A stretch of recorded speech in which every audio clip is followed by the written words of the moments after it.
So, word on the street says this new Persona game makes you more beautiful overnight. It's true. Also, it does your dishes for you, keeps your rock band set up in perfect calibration, automatically orders pizza whenever you're hungry, petitions Congress on your behalf, saves you 15% or more on car insurance, and burns fat while you play. I swear, it's awesome.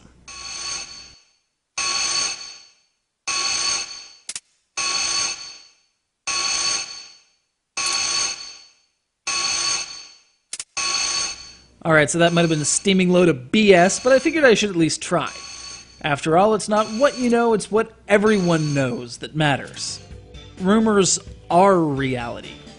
Dan Aykroyd might say it has something to do with the collective subconscious, but he's off hawking vodka, so I'll have to do my best.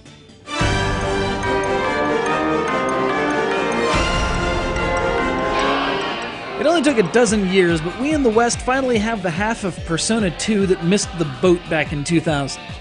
That said, back in the day it wasn't unheard of for obscure Japanese RPGs to go by the boards, sleeper hit though the original Persona was. Innocent Sin builds on the basic mechanics of Persona, and by extension the Mega 10 series, that is to say, demon summoning, monster negotiating, tarot card flipping RPG action.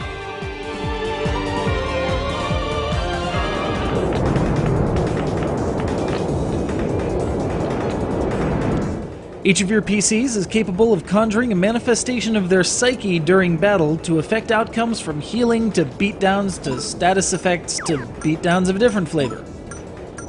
That said, beatdowns aren't your only option. When's the last time you sat down and had a nice conversation with a pile of slime, or kill Crazy Angel of Purification? Using the skills innate to each character, or presenting two or more characters in tandem, you can appeal to the aggressors who might find you interesting, friendly, scary, or just aggravating.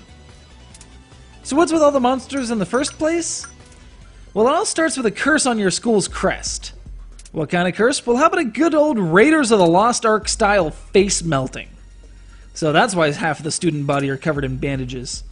And how did that crest get cursed?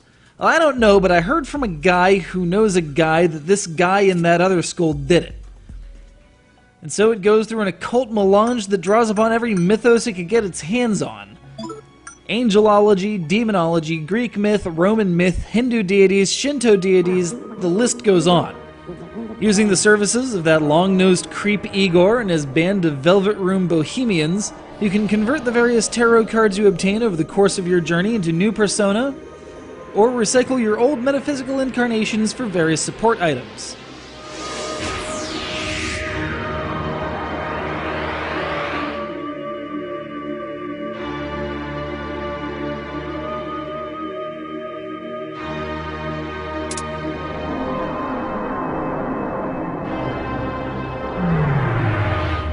It's a fun trip, but, and I realize this might be a backward way of looking at it, playing Persona 2 makes me appreciate the increased interactivity, streamlined mechanics, and stylistic consistency of Persona 3.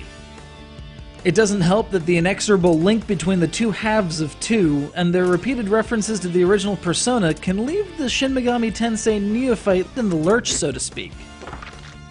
Not to mention that the pace of the game, as well as the balance of the battles, feels more sluggish and less intense in this version. Innocent Sin is an interesting insight into the roots of the series and a welcome rectification of an omission more than a decade old, but it strikes me as too little too late.